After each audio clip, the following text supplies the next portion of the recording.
आज हम चर्चा करने जा रहे हैं सगर्भ प्राणायाम और अगर्भ प्राणायाम में क्या अंतर है। आज हम देख रहे हैं सारी दुनिया में योग का बहुत प्रचार है और अधिकांश लोग योग साधन कर रहे हैं, प्राणायाम कर रहे हैं, पर अगर ये चीज़ समझ में आ जाए तो उस प्राणायाम का और ज़्यादा लाभ हो सकता है।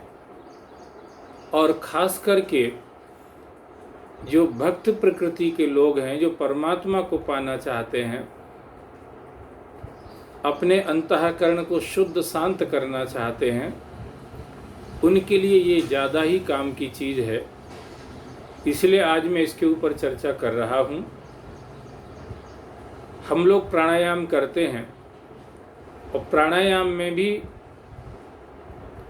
अनुलोम विलोम की बात नहीं कर रहा हूँ, मैं कुंभक, रेचक और पूरक की बात कर रहा हूँ। आप सब जानते हैं, जब हम श्वास को, प्राणवायु को अंदर खींचते हैं तो उस क्रिया को रेचक कहते हैं।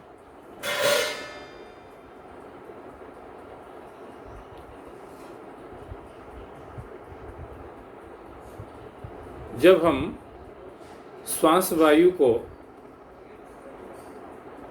अंदर से बाहर छोड़ते हैं तो उस क्रिया को रेचक कहते हैं। और जब उस प्राणवायु को अंदर खींचते हैं तो उस क्रिया को पूरक कहते हैं। और उस प्राणवायु को अंदर जो हम रोकते हैं उस क्रिया को कुंभक कहते हैं।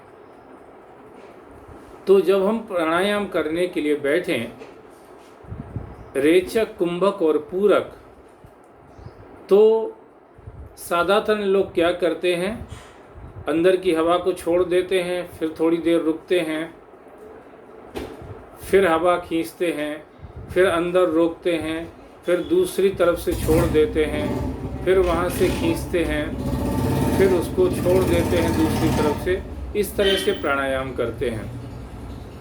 ये प्राणायाम भी बुरा तो नहीं है, पर इसको अगर्भ प्राणायाम कहते हैं, गर्भ रहित प्राणायाम कहते हैं। इससे आत्मकल्याण की दृष्टि से, आध्यात्मिक उन्नति की दृष्टि से देखें, या आंतरिक शांति, आंतरिक सहनशीलता, सहन शक्ति की दृष्टि से देखें तो ये उतना ज़्यादा फल देने वाला नहीं है। पर इसी के साथ जब भगवत चिंतन किया जाता है, जो भी आपका इष्ट मंत्र है या जो भी प्रभु का नाम आपको प्यारा लगता है, उस नाम के साथ जब हम इन्हीं प्राणायाम को करते हैं, जैसे हम पूरक की क्रिया कर रहे हैं, माने अंदर श्वास खींच रहे हैं, उस समय हमें साथ में अपने इष्ट मंत्र का या इष्ट के नाम का भी स्मरण करते हुए ऐसा सोचना चाहिए कि इस श्वास के द्वारा हम अपने इष्ट को ही इस मंत्र के माध्यम से अंदर ले जा रहे हैं। और जब हम कुंभक करते, माने रोके रखते हैं उस प्राणवायु को, उस समय हमें ये समझना चाहिए कि इस समय हमने अपने इष्ट को अपने अंदर ही रोम रोम में समाये, वो हमारे रोम रोम में प्रतिष्ठित हो, स्थापित हो। इसके लिए हमने इस वायु को रोक रखा है और हमारा इष्ट जो मंत्र के माध्यम से हमारे अंदर प्रविष्ट हुआ है वो हमारे रोम रोम में जा रहा है।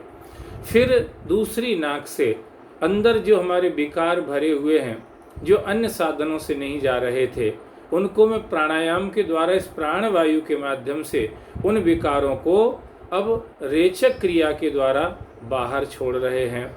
इस तरह से जब हम भगवान नाम मंत्र, इष्ट मंत्र का स्मरण करते हुए इस तरह से जब प्राणायाम करते हैं, तब वो सगर्भ प्राणायाम होता है। और इसके बिना ही हम ऐसे ही बस श्वास को खींचते, छोड़ते, रोकते रहते हैं, उसको अगर्भ प्राणायाम कहते हैं। अगर्भ प्राणायाम की अपेक्षा सगर्भ प्राणायाम अनंत गुना लाभ देने वाला है, फल देने वाला है। ऐसा समझ करके हम सभी को सगर्भ प्राणायाम करने का प्रयास करना चाहिए जिससे हमें ज़्यादा से ज़्यादा लाभ की प्राप्ति हो। धन्यवाद।